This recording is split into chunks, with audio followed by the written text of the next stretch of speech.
Hi guys, welcome to my Horns of the Reach build video for the Magic of Sorcerer. First of all, I'm going to show you the stats, so I'll get my food and potion active.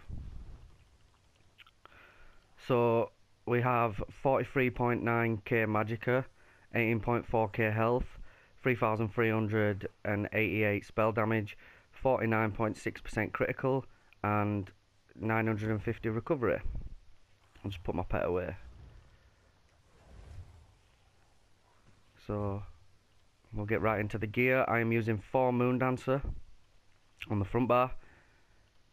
That would be Lightning Staff front bar, 3 jewellery. We have a flame damage enchantment on that to proc our monster set, and the front bar trait is infused, which I've tested quite a few trait setup gear Mundus combinations, and this was the best setup that I could find. Bear in mind that I do not have an infused infallibility for staff, so I was not able to test that. Our back bar staff is the Maelstrom Lightning Staff, which is sharpened. Nirnhorned poses the best single target damage, Nirnhorned or infused. I take sharpened over them two because I prefer the AoE damage you get from sharpened. And most dungeons and trials are mainly AoE fights. There's hardly any pure single target fights in Elder Scrolls, so sharpen becomes more beneficial because the tank can't like pierce every ad, so you're not, most of the time you're not at penetration cap like from every single trash mob. And also the Alkosh debuff is only cornel, so you don't really get it on every single ad. So that's why sharpen becomes more beneficial in AoE fights. If you want to push an extra 600 DPS, then go with Nirnhorned or infused, but sharpen definitely poses the best AoE. The monster set we're using is 2-piece Alambris. You can use more of the Infernal.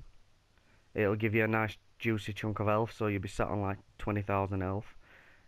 It does give you the option to use Witch Mothers and still have a decent health pool, and it is doing like a lot more damage than every other monster set. So, and it is buffed by Daedric Prey from the Magic Sorc, so keep that in mind. I use Alambris because I think Alambris is better. I don't like more the Infernal's very situational, whereas Alambris you can use it in every situation. So the 5-piece we're using is Julianos, and obviously Moon Dancer on ring and necklace. All armor is divines, and all armor is enchanted with max magicka enchants. I am using 5-1-1 setup, so 5 light, 1 heavy, and 1 medium. So the food I'm using is Bystat food, which I'll show you now. It is melon bait parmesan pork. If you're having sustain issues, then I would recommend Witch Mothers.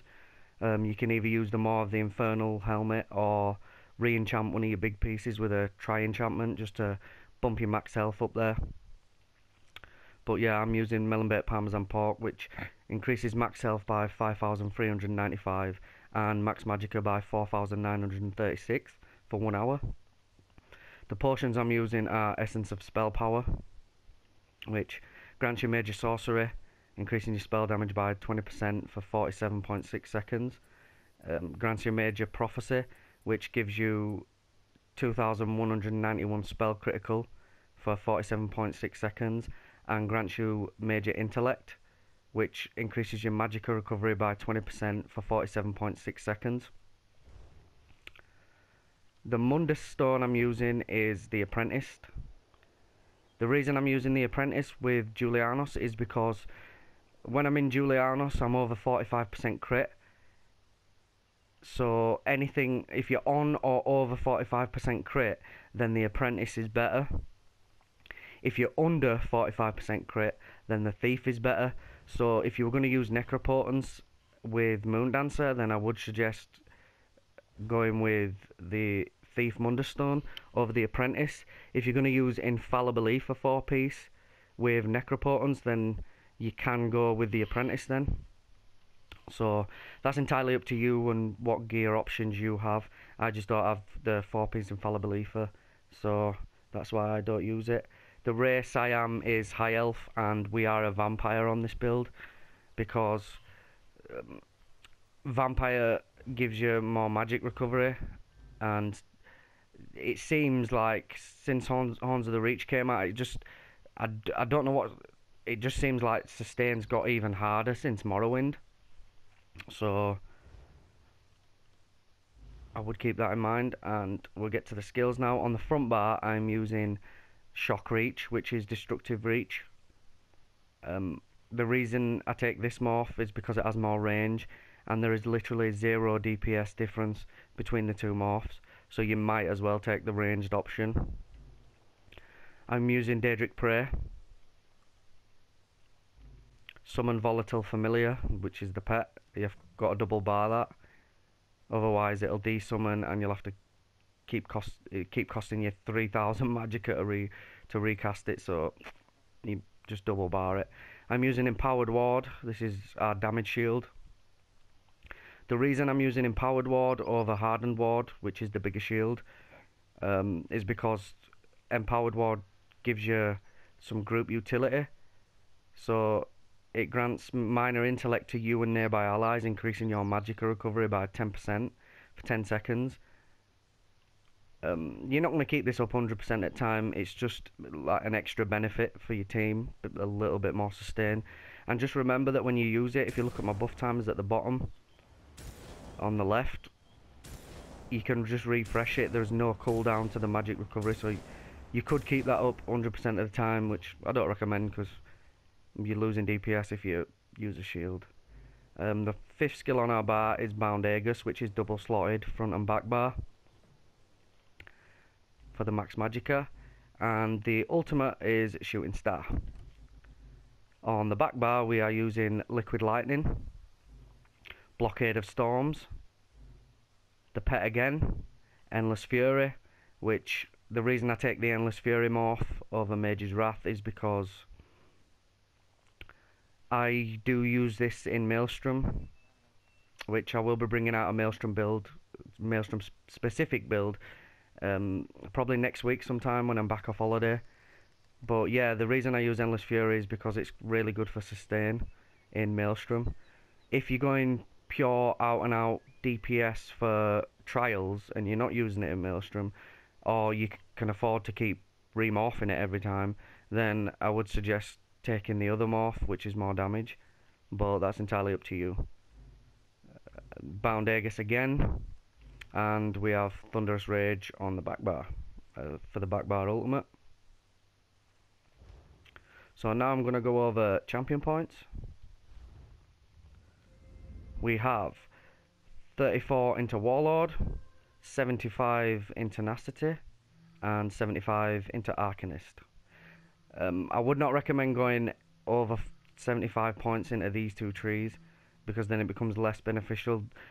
It takes you 25 points to get another percent, which is absolutely not worth it. 1% is nothing. So stick to 75, or you could even put less in Tenacity if you wanted to. It's just entirely up to you. We have 28 into Tumbling. It's always good to roll dodge. And 8 points into Shadow Ward. Just take note that Shadow Ward does not suffer from jump points. So basically what you see in Shadow Ward percentage wise is what you get. So 3.86%, that is exactly what I'm going to get. So just keep that in mind. We have 51 in Elfborn, 49 in Elemental Expert, and 43 into Spell Erosion. We have 2 into Master at Arms, 75 points into Thaumaturge for the Exploiter passive, which increases your damage done against off-balance enemies by 10%. 51 in Ironclad, 1 in Spell Shield, 49 into Hardy, 49 into Elemental Defender, and 37 into Thick Skinned, 20 into Bastion, 2 into Expert Defender, and 11 into Quick Recovery. This tree is entirely up to you. Just make sure you keep on jump points. This is just the best setup for me, I feel. So adjust this CP nodes accordingly, just whatever works for you. So now I am going to get into the rotation. So at the beginning of the rotation, obviously you're gonna want your pet up. So what I do is I always activate my pet first, which, let me move this guy so I don't hit him, just to get a bit more burst on the target. So I would activate my pet, obviously potion, pet, and then ultimate, and then light attack liquid lightning, light attack blockade of storms, and then swap bars, and then I would light attack pet again, light attack Daedric Prey, holding a heavy attack, and when your heavy attack kicks back you go light attack, destructive reach, and switch bars. So I will show you that quick. Storms, pet, prey, heavy attack, kickback, light attack, switch bars. Right? Just keep in mind that at the start of a fight or in AoE fights you're going to want to use Thunderous Rage. If it's single target you're going to want to start with Thunderous Rage. If your target stays still and it's not moving about a lot, then you're going to want to start with Thunderous Rage and then just keep using Meteor afterwards. If it doesn't, then you can just keep Thunderous Rage up if it's a long fight. So I'm just going to build my ultimate up and then I'll show you execute phase. Just remember that you're going to want to execute in at around about 400,000. I think the Sorc execute may have took a slight nerf. I ain't seen that in the patch notes. It might have been an indirect nerf because it just seems a lot weaker than it was in Morrowind. So from about 15% health, that's when you're going to want to start executing. So in execute phase you're going to shooting star, you're going to light attack liquid lightning, light attack blockade of storms, light attack pet, and then just continue to spam your execute. If you feel that it's not going to die before your dots run out, then I would reapply blockade of storms and then continue with your execute. Other than that, just spam your execute for the win.